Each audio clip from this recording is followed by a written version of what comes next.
How to change notification preferences in Slack. Hi everyone, I'm here to assist you today. Without any delay, let's jump right in.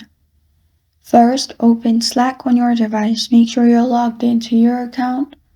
After you're logged into your account, it will open this page. On the left side, you'll find all your channels. Right click on the channel you want to change notifications off. Click on Edit Notifications. Here you'll find different options. Select one. If not, you can also click on Edit Default Preferences,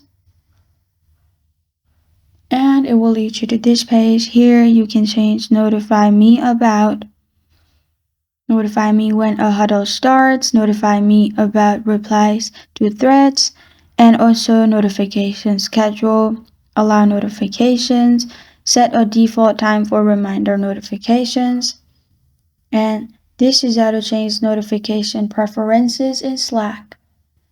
Thank you for joining me today. If this video helps you out, please leave a like and subscribe for more. Got a question or want to suggest a topic? Comment below. Thank you for watching.